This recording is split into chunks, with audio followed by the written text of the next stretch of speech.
नमस्कार दोस्तों, ढोल में पोल चैनल में आप सब मित्रों का हृदय से अभिनंदन करता हूं। दोस्तों, आज मैं इस वीडियो के माध्यम से आपको ब्राह्मण धर्म और बौद्ध धर्म के बारे में बताऊंगा कि बौद्ध धर्म क्या था, बौद्ध धर्म क्या है, ब्राह्मण धर्म क्या था, ब्राह्मण धर्म क्या है। तो दोस्तों, पहले हम ब्राह्मण धर्म को देखते हैं कि देखिए, वेद क्या है? वेद मंत्रों और ऋचाओं या स्तुतियों का संग्रह है। मंत्र, इन ऋचाओं का उच्चारण करने वालों को ऋषि कहते हैं। मंत्र देवताओं इंद्र, वरुण, अग्नि, सोम, ईशान, प्रजापति आदि को संबोधित प्रार्थनाएं हैं। मंत्र क्या हैं? ये ऋचा क्या है? वेदों की ये ऋचा जो है स्तुतियां हैं। किसकी? जो वैदिक देवता थे, इंद्र की, वरुण की, अग्नि की, सोम की, ईशान की, प्रजापति आदि की। किस लिए ये की जाती थी? ये ऋचाएं क्यों पढ़ी जाती थी इन ब्राह्मण ऋषियों के द्वारा? शत्रुओं से रक्षा के लिए। और शत्रु कौन थे? शत्रु यहाँ के मूल निवासी, जिन्हें ये दास कहते थे, दस्यु कहते थे, असुर कहते थे, राक्षस कहते थे। ये उन्हीं से, शत्रुओं से रक्षा के लिए अपने ये जो देवता थे बना रखे थे इन्होंने, इनसे रक्षा करने के लिए इन वेद मंत्रों का यानी ऋचाओं का ये पाठ करते थे। शत्रुओं के विरुद्ध सफलता हमें मिले और धन प्राप्ति कराएं, ऐसी जो है देवताओं से ये अर्चना करते थे, स्तुति करते थे। और भक्तों से भोजन, मांस और सुरा की भेंट स्वीकार करें। देवताओं को ये भोजन, मांस और सुरा की भेंट भी चढ़ाते थे। इन वैदिक ऋषियों की मुख्य समस्याएं क्या थीं? ये वैदिक ऋषि थे, वैदिक युग था। यह संसार कैसे उत्पन्न हुआ? ये ऋषि जो है इसी में ही दिमाग लगाया करते थे। ये संसार कैसे उत्पन्न हुआ, किसने उत्पन्न किया और किसने व्यवस्था की, किससे उत्पन्न हुआ और किस में विलीन हो जाएगा। और इसीलिए ये तमाम जो है काल्पनिक कथा कहानियाँ इन्हीं को लेकर के पुराण आदि में, महाभारत आदि में तमाम जो है ये लिखी। वेदों के नाम वेदों के बाद उस धार्मिक साहित्य का नंबर आता है जो ब्राह्मण ग्रंथों के नाम से प्रसिद्ध है। ब्राह्मण ग्रंथ यानी वेदों के बाद क्या लिखे गए? ब्राह्मण ग्रंथ। वेद और ब्राह्मण दोनों का सम्मिलित नाम श्रुति है। वेदों को और धार्मिक साहित्य जो ब्राह्मण थे, ब्राह्मण ग्रंथ, उनको श्रुति कहते हैं और ये दोनों ही पवित्र माने जाते हैं। ब्राह्मणीय दर्शन के 4 स्तंभ हैं। ब्राह्मण दर्शन के 4 स्तंभ हैं। नंबर 1, ये क्या मानते हैं कि वेद पवित्र हैं और अपौरुषीय हैं, यानी ये पुरुषों ने नहीं लिखे हैं, जबकि जो है बाकायदा इनमें जिन ऋषियों ने लिखे हैं ये सबके नाम दिए हुए हैं बाकायदा, हर मंडल में और हर श्लोक के लिए, हर मंत्र के लिए। लेकिन ऐसा कहते हैं कि ये वेद जो है अपौरुषीय हैं, ये किसी मनुष्य ने नहीं लिखे। उनके किसी एक भी शब्द पर प्रश्न चिन्ह नहीं लग सकता, कोई सवाल नहीं उठा सकता एक भी शब्द पर। नंबर 2, आत्मा की मुक्ति, उस पर ये जोर देते हैं। आत्मा की मुक्ति जन्म मरण से या संसरण से जो धार्मिक क्रियाओं, यज्ञ आदि के उचित ढंग से पूरा करने और ब्राह्मणों को दान देने से ही हो सकती है। ये 4 आधार हैं इस ब्राह्मण धर्म के। पहला आपने देखा कि वेद पवित्र हैं, अपौरुषीय हैं और किसी भी शब्द पर प्रश्न चिन्ह नहीं लग सकता। दूसरा, ये आत्मा की मुक्ति, जन्म मरण के बंधन से मुक्ति। उसमें जो है क्या कि धार्मिक यज्ञ कराइए और पूरा दान दीजिए ब्राह्मणों से, और दान देने से ही आपकी मुक्ति होगी। तीसरा, चातुर्वर्ण व्यवस्था, यह ब्राह्मण धर्म का तीसरा आधार है। चातुर्वर्ण व्यवस्था जिसमें कि माना जाता है, ये चातुर्वर्ण व्यवस्था जो है समाज की आदर्श व्यवस्था है जो वेदों में जड़ी हुई है और तर्कातीत है, तर्क से परे है। ये वर्ण व्यवस्था समाज ब्राह्मण, क्षत्रिय, वैश्य और शूद्र 4 भागों में विभक्त होना चाहिए और ये ऋग्वेद में बांट दिया गया। इन चारों वर्णों में सामाजिक समानता नहीं होनी चाहिए। देखिए, ये भी आधार स्तंभ है।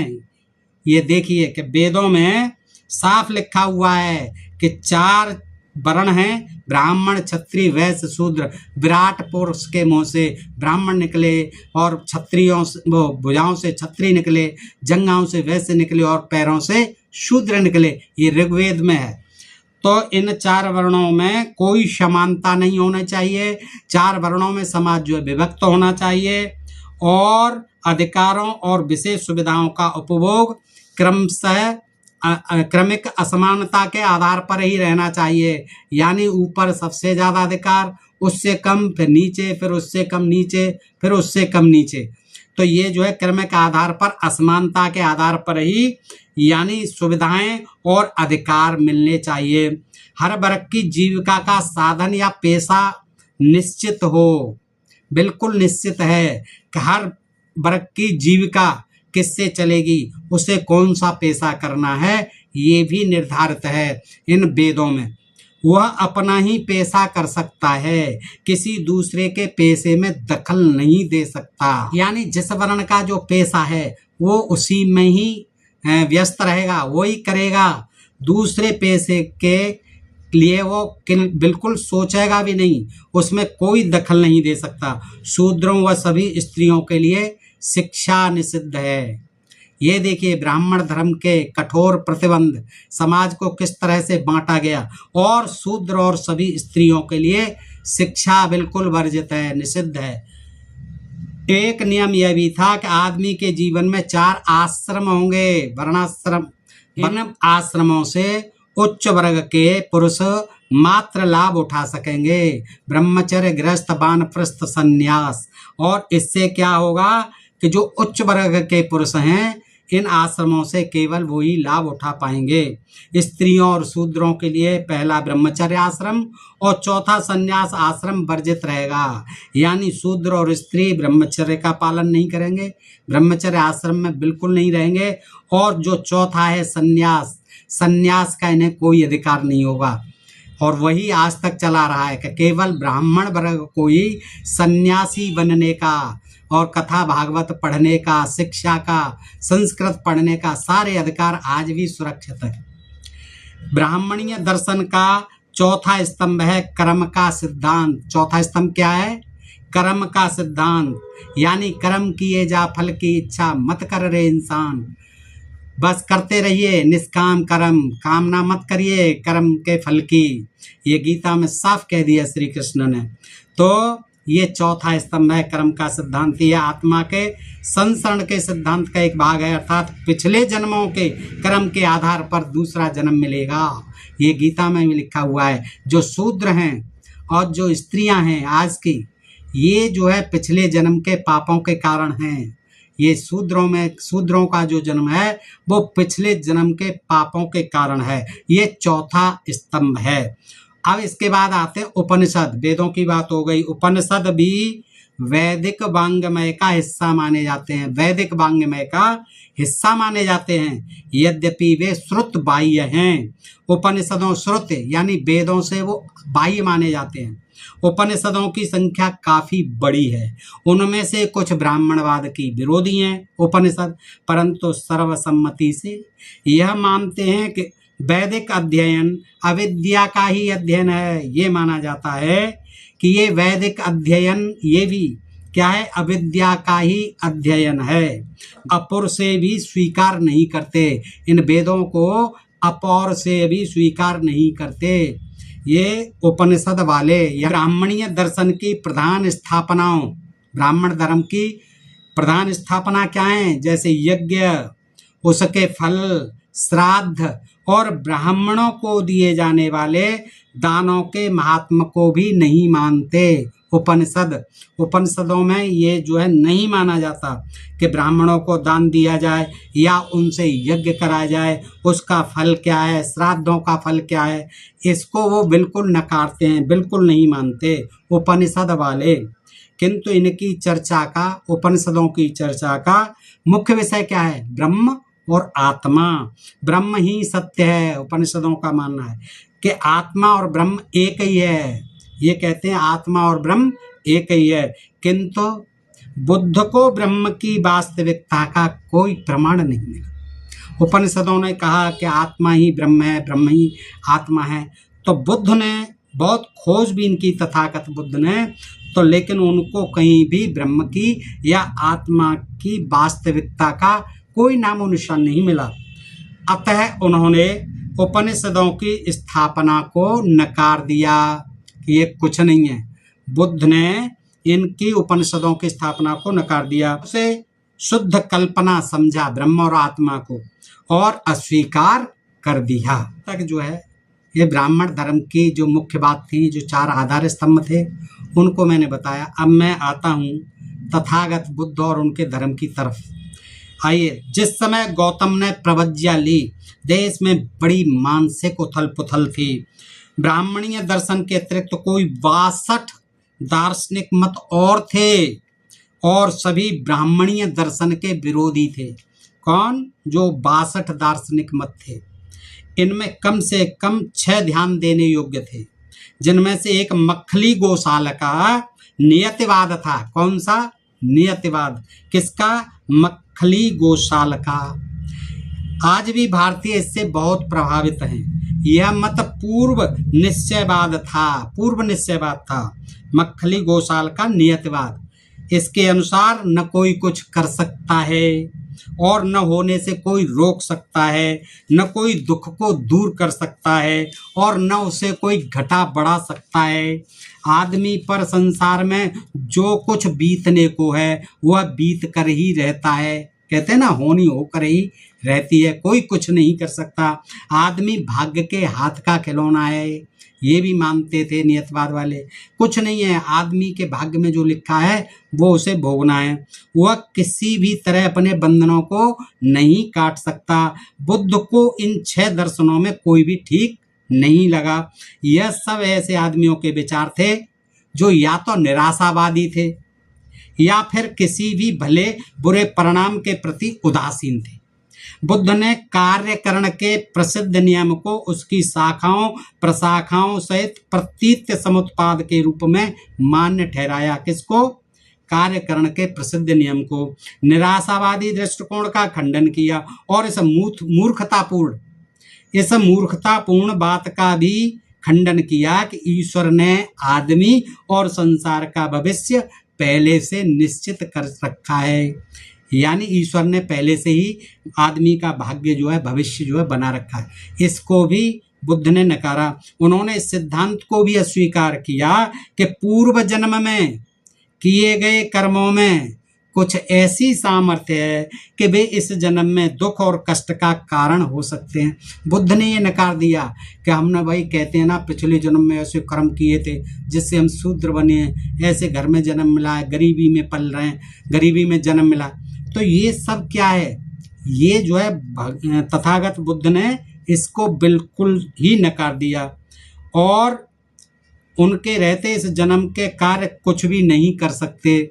ऐसी भी मान्यता थी कि जो पिछले जन्म के हमें भोगने हैं, इसलिए हम यहाँ कुछ और नहीं कर सकते, वे सभी बेकार हैं। संसरण अर्थात आत्मा के एक शरीर से निकलकर दूसरे में जाने के स्थान पर उन्होंने संसरण रहित पुनर्जन्म के सिद्धांत को स्वीकार किया।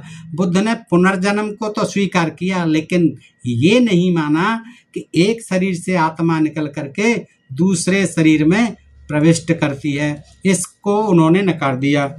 बोध प्राप्ति के बाद गौतम बुद्ध ने सोचा कि लोगों को अपने आप को आत्मा परमात्मा के मायाजाल और रीति रिवाजों एवं ब्राह्मणी कर्मकांड से मुक्त करना कठिन है।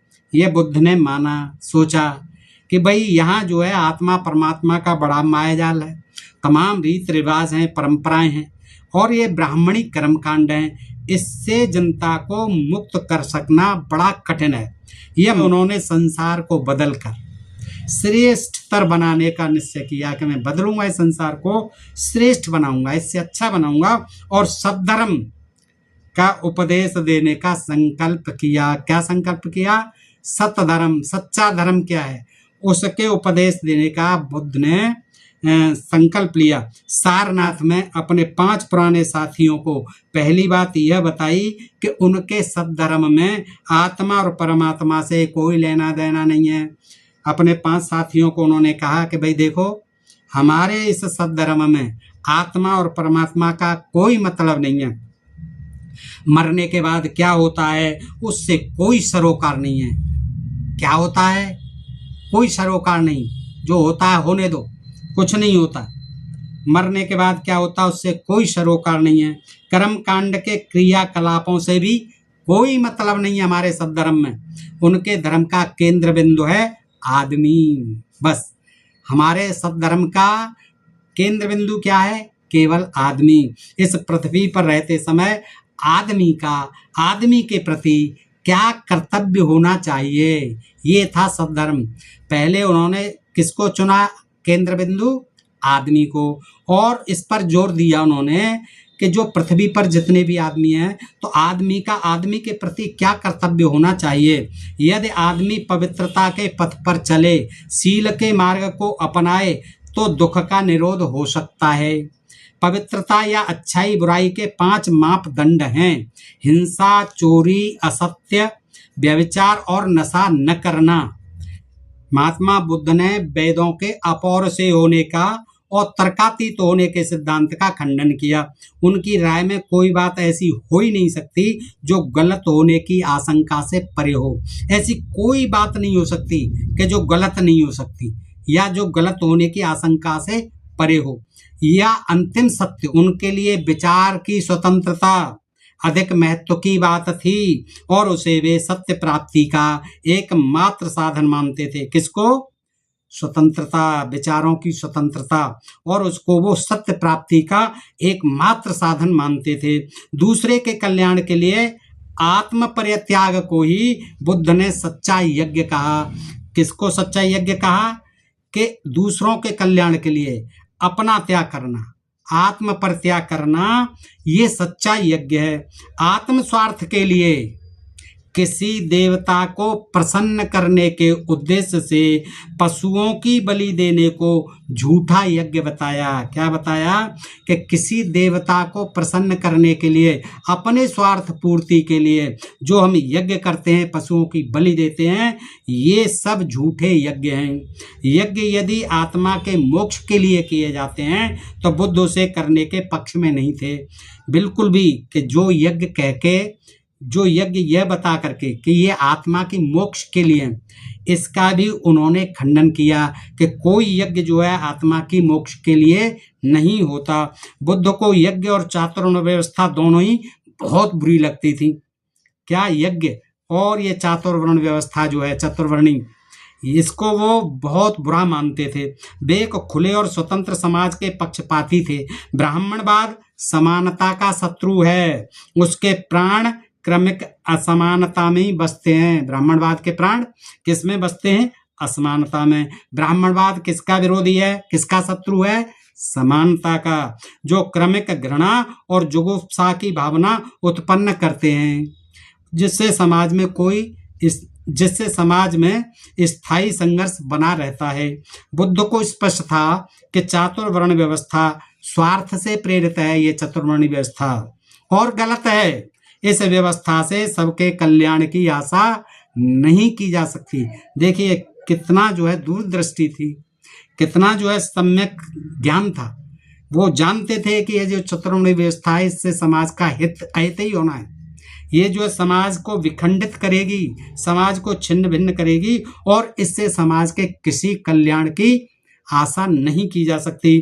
सबकी स्वार्थ पूर्ति भी नहीं हो सकती। इस व्यवस्था की कल्पना जानबूझकर इस ढंग से की गई है कि बहुत से लोग चंद लोगों की स्वार्थ पूर्ति में लगे रहें। बुद्ध मानते थे कि ये जो वर्ण व्यवस्था है इसकी कल्पना जानबूझ करके इस ढंग से की गई है कि जो एक बहुसंख्यक वर्ग है देश का, ये जो है चंद लोगों के सेवा में, शुश्रूषा में, यानी उनके हर तरह के स्वार्थों की पूर्ति में लगा रहे। आदमी स्वयं भूसुर बने हुए, जो स्वयं अपने आप ही भूसुर बन गए, पृथ्वी के देवता महीसुर बन गए, भूदेव बन गए, उनकी सेवा में अपने सारे जीवन को झोंक दें।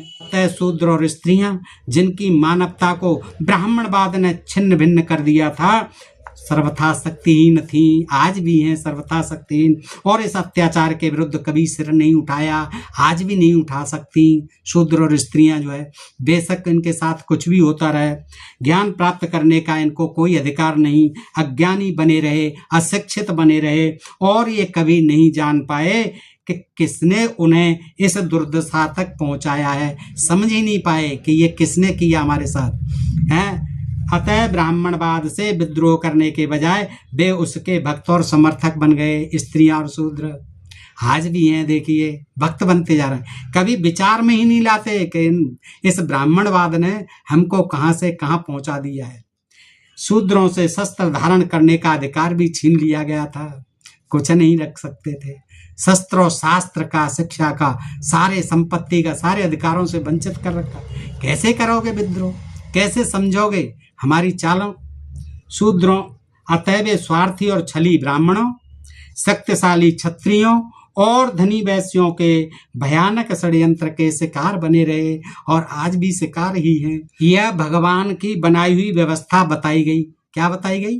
यह भगवान की बनाई हुई व्यवस्था बताई गई, जिसमें सुधार हो ही नहीं सकता।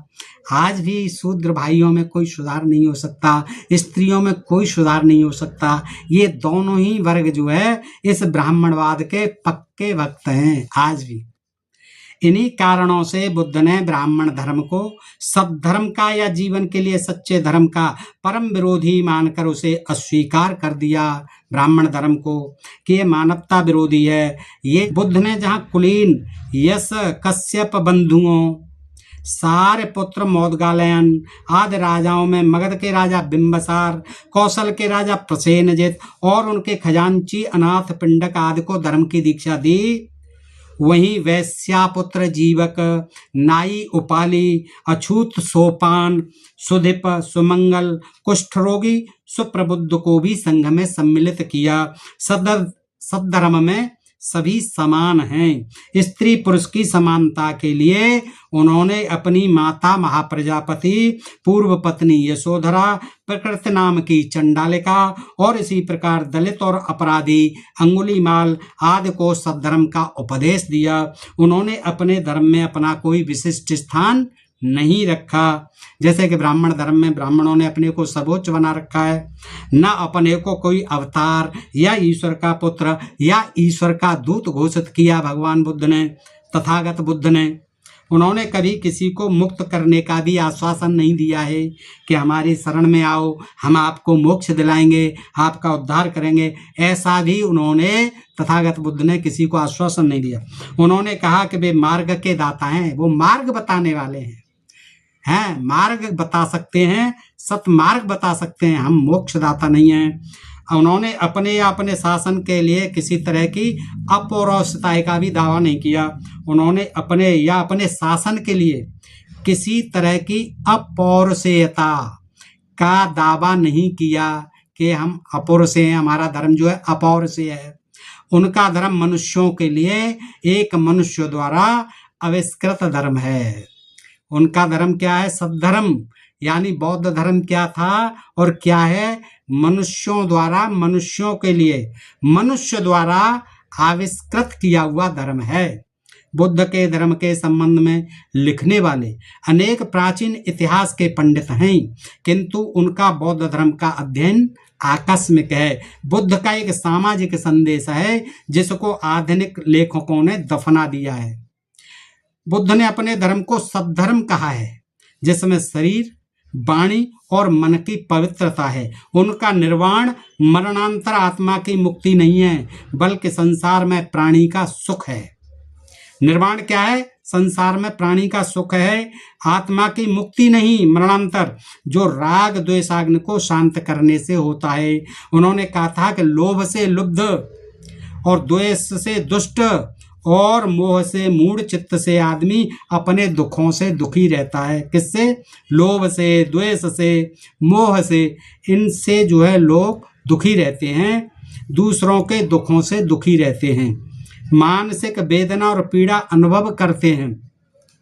परंतु यदि लोभ, द्वेष और मोह का मूलोच्छेद हो जाए तो उसे तीनों दुखों से मुक्ति मिल जाएगी। तो ये धर्म में नैतिकता का वही स्थान है जो अन्य धर्मों में ईश्वर का, अन्य धर्मों में जो ईश्वर का स्थान है वो बुद्ध के धर्म में यानी इस सब धर्म में नैतिकता का स्थान है। इसीलिए ये मॉडर्न धर्म है, ये आधुनिक धर्म है, ये विज्ञान सम्मत धर्म है, ये मानवीय धर्म है, इंसानियत का धर्म है बुद्ध धर्म। इसमें समानता है, भाईचारा है, प्रेम है, करुणा है, दया है, ये सब जो है गुणों को लेकर के इस सब धर्म की स्थापना हमारे तथागत भगवान बुद्ध ने की थी, तथागत बुद्ध ने की थी। तो दोस्तों, आपको ये जानकारी कैसी लगी? मैं समझता हूँ कि ये जानकारी आपको अवश्य जो अच्छी लगी होगी। अपने मित्रों में अधिकाधिक शेयर करें दोस्तों, और अपने प्रिय चैनल ढोल में पोल को सब्सक्राइब कर लें और कमेंट करके बताएं कि जानकारी कैसी लगी। फिर मिलते हैं ऐसे ही किसी जानकारी के साथ अगले वीडियो में। तब तक आप सब मित्रों का हृदय से आभार, नमस्कार, जय हिंद, जय भारत।